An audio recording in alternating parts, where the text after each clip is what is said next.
I don't think people who are indigent, Your Honor, go get Botox treatment and Botox injections and post about it on their Facebook. Another one. People who are indigent and broke don't go out to eat oysters, Your Honor. Okay, Mr. Akhtar, is that correct? Yes, Your Honor. Who are you here on behalf of? I'm representing Yolanda Brammer, the landlord who successfully got the default judgment of eviction. Right, let me pull that case up. Okay, hold on.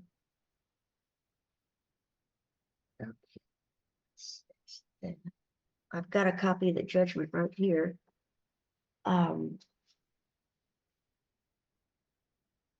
Yes, it was a default judgment for $12,228. Is Miss Goodwin here? I am, yes.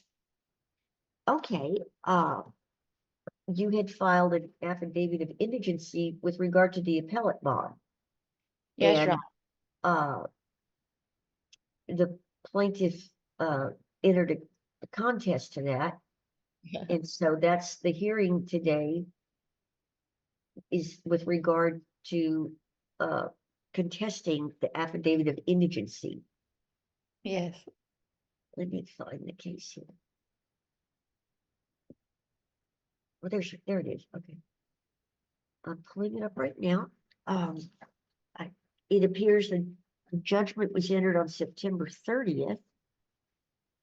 For $12,028 plus possession. And it was a default judgment because the defendant did not appear. But you went ahead and put the 1 month's rent into the registry of the court. And then you filed an affidavit of indigency with regard to the appeal bond, which is going to be close to $25,000, correct? Yes, Your Honor.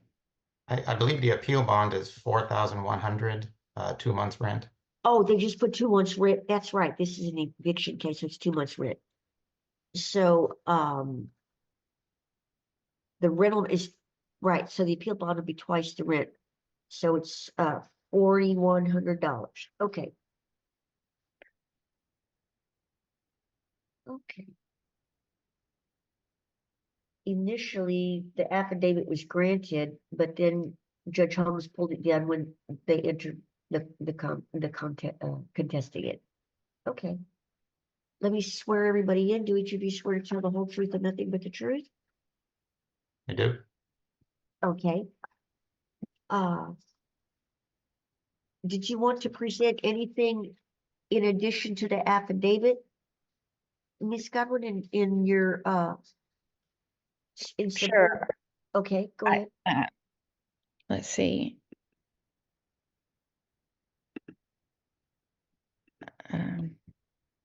I have an exhibit that I sent the court. Do you have that exhibit in an email? Exhibit When T1. did you send it? When did you send it? I sent it last night. Okay, we would not have gotten through it to get to here. It goes in the general email. So Okay, so let me pull that up in my computer, and I'll show you my bank statements. can you let her share the screen, Miss Monique? She should have access. I didn't. There we go. Yep. Okay. Okay, let's see here.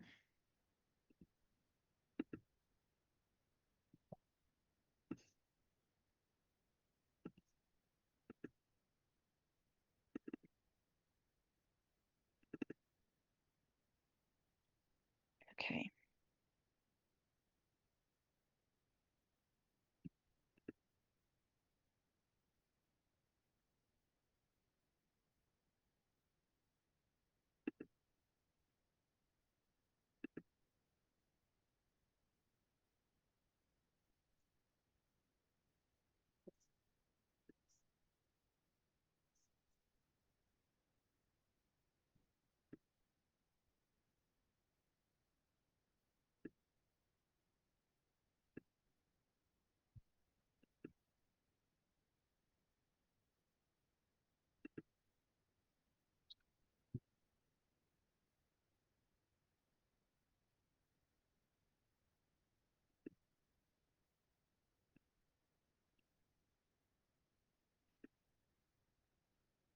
Okay.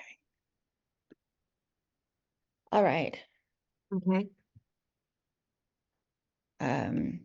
Here we've got my declaration. The total available in my bank is less than 200. It's 197.77. uh-huh, Also, I need to amend my affidavit or just add through this testimony that the $600 a month that I was receiving from attorney's fees due me, that were being paid on a monthly basis, that is now $300 because one of those debtors had an accounts receivable account open with him where he was due to pay me about $3,500 more in fees at $300 a month. And on October 8th, I sold that out for $1,200 cash in order to put the rent into the registry. mhm, So that is a reduction in my monthly income. mhm.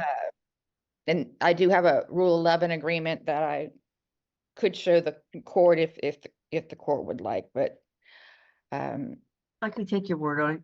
thank you, Your Honor. So I'll just take a quick look at my banking.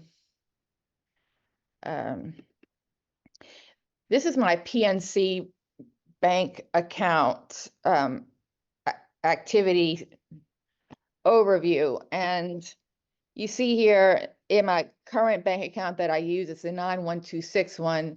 I have an available balance of $8.79.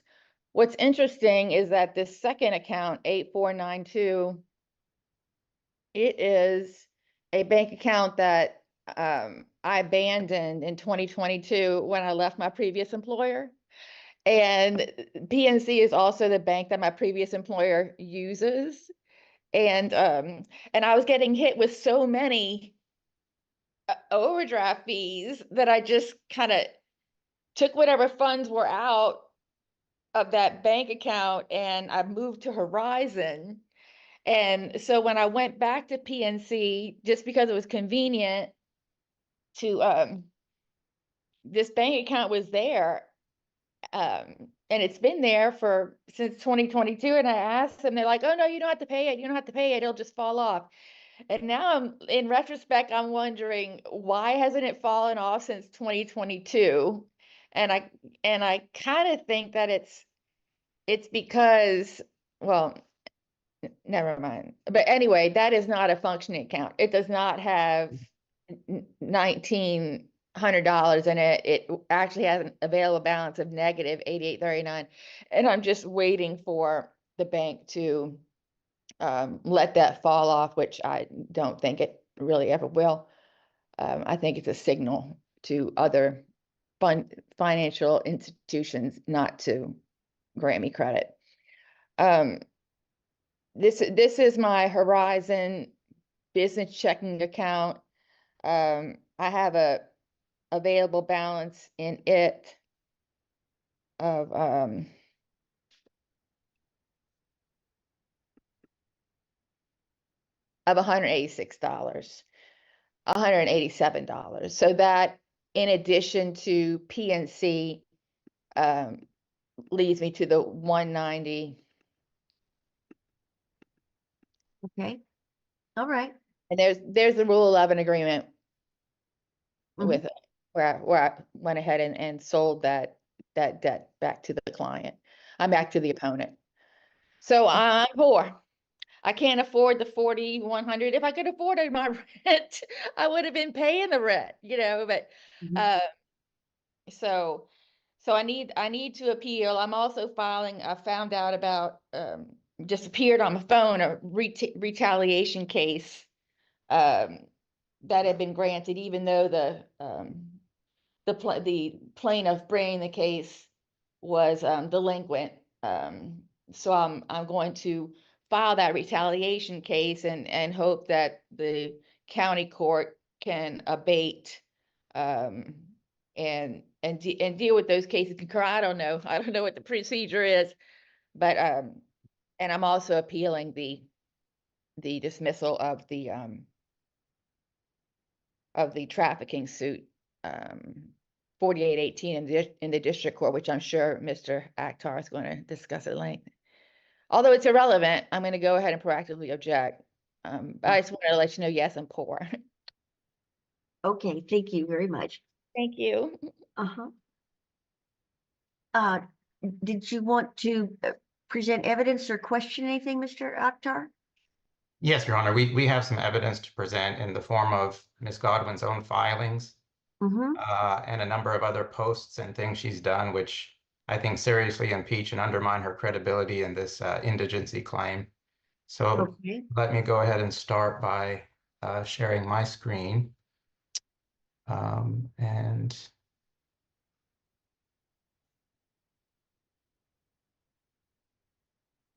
okay. And I hope that's the right size. It's interesting that even after the eviction was granted, Ms. Godwin evidently decided to file a first amended answer and plea in abatement and motion to dismiss. Ms. Godwin is a licensed Texas attorney, which the court, I'm sure, is already aware of. So she filed this after the eviction was already granted, and again claimed that the Is this indigency hearing should not go ahead. Ms. Godwin, objection, Your Honor? Ms. Godwin, I did not interrupt you. Oh, okay. Go ahead.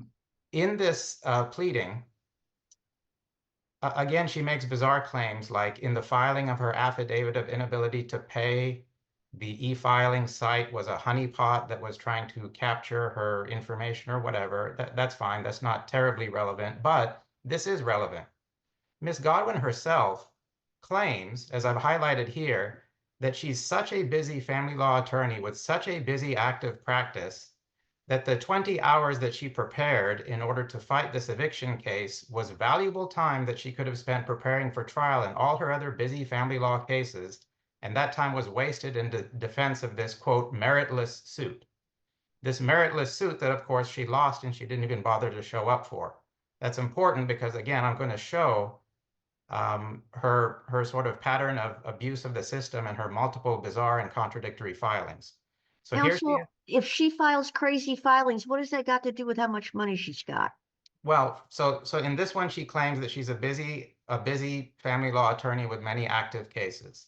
Now, it's also worth noting in the second exhibit that we sent the court that the reason that she could not make it to the first setting on this indigency hearing is because she was set as attorney in another case.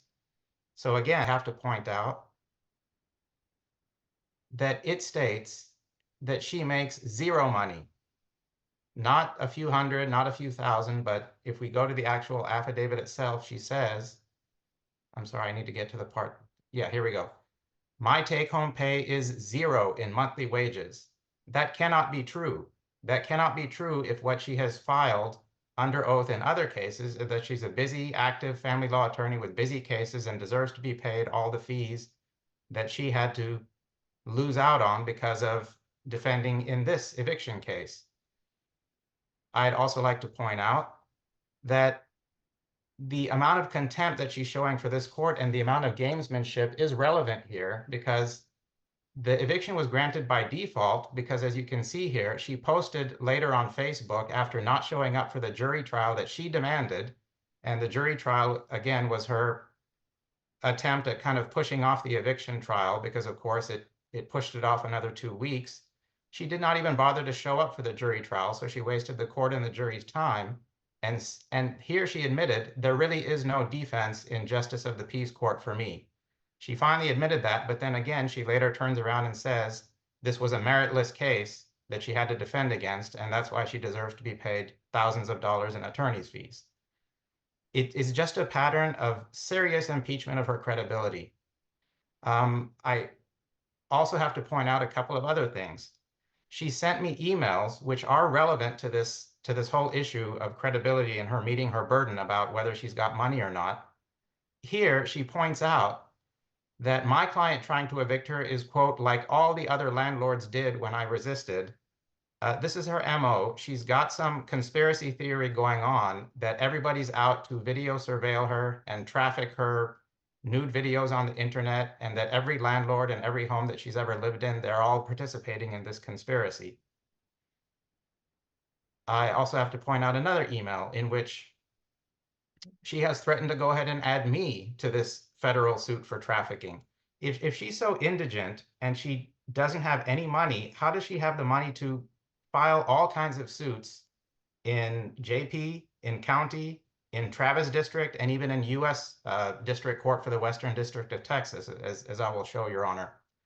So here she is threatening to sue me and add me to the federal suit for trafficking, claiming that somehow I'm now part of this conspiracy to hack her computer and video surveil her.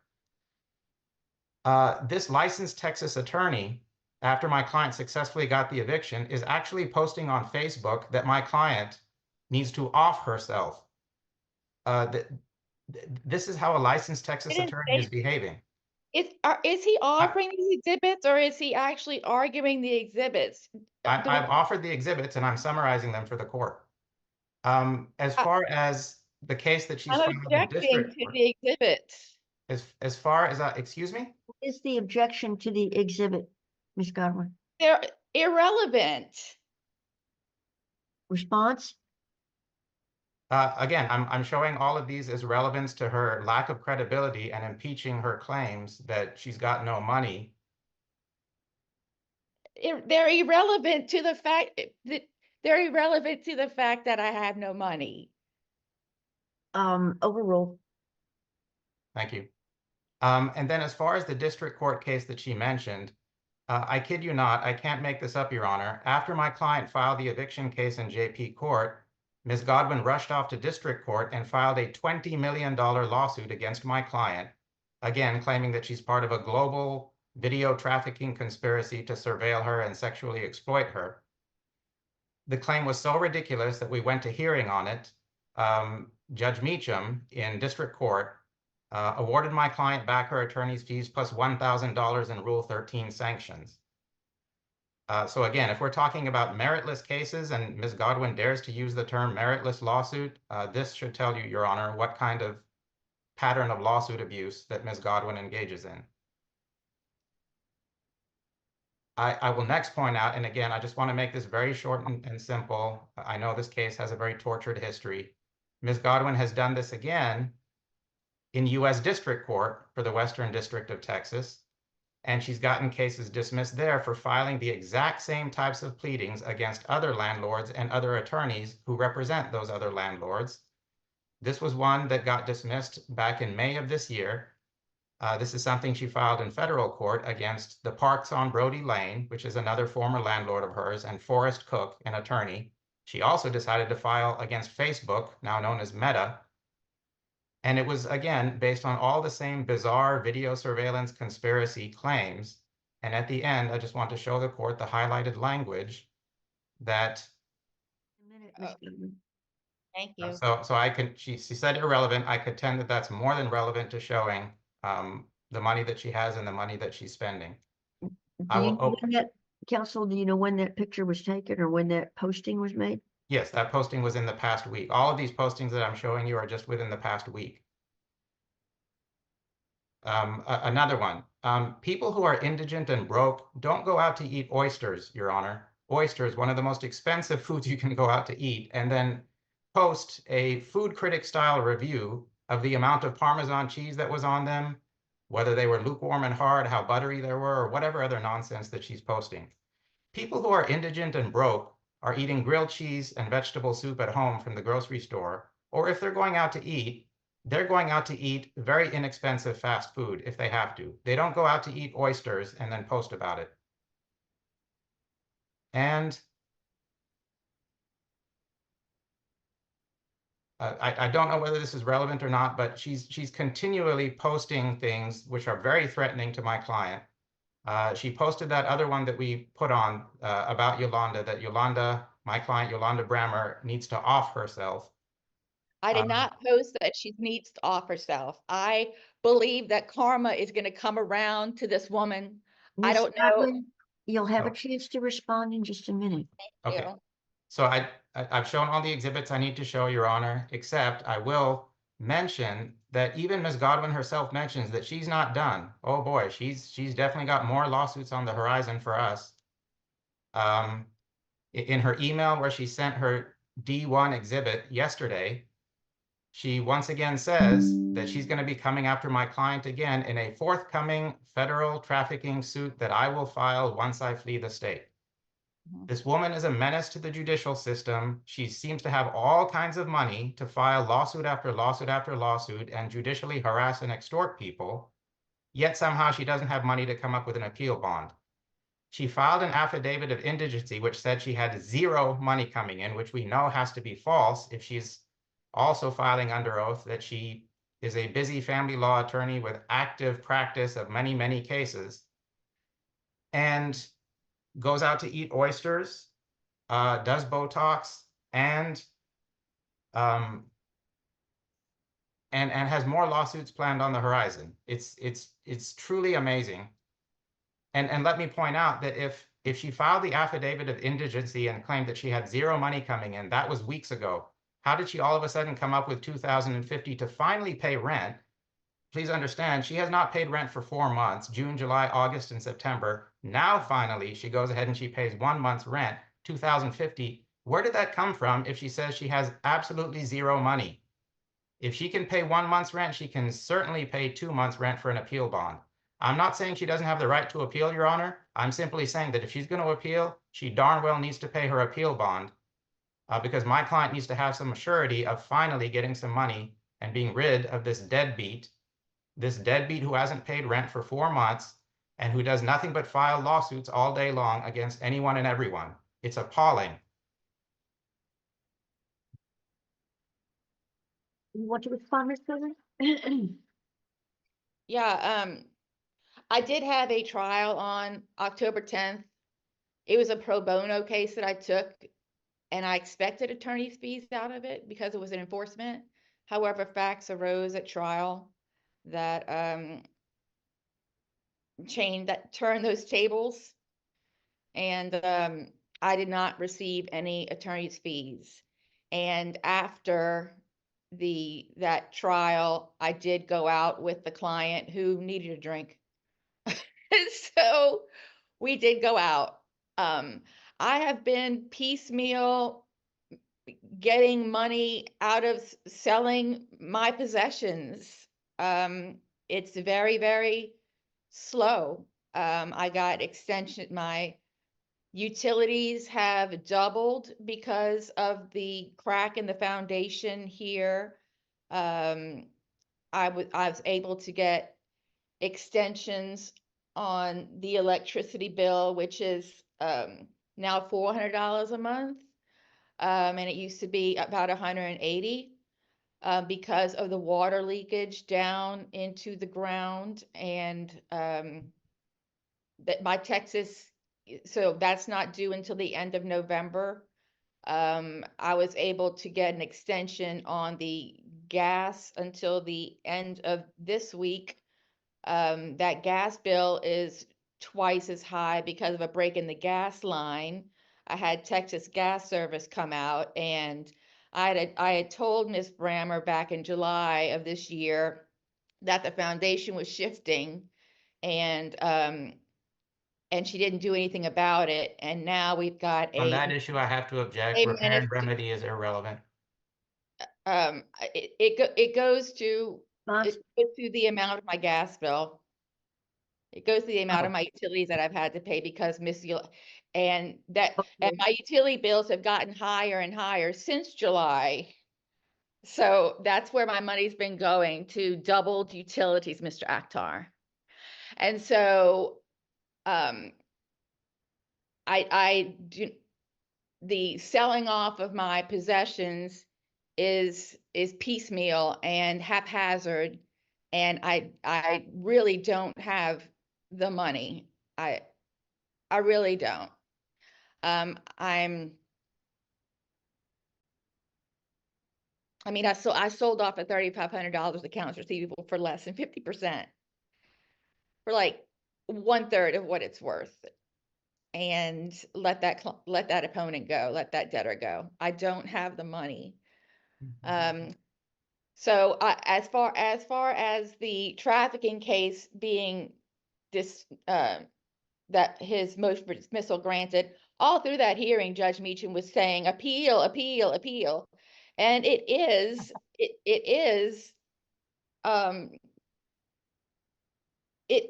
systematic corruption in the music industry with powerful people in the city that are supporting what's happening to me. Miss Brammer admitted in a text that it's happening to me. She put me in this house with a broken lock, with a broken security lock.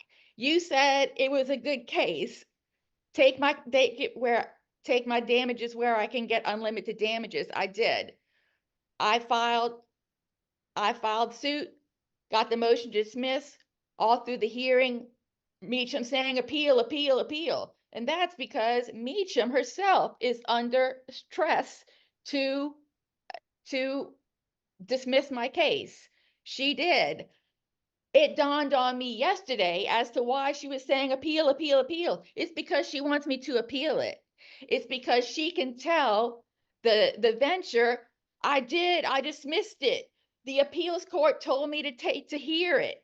I think that at the trial now, I finally, after 20 years of being an attorney, I finally realized that at the trial court level, it's dirty.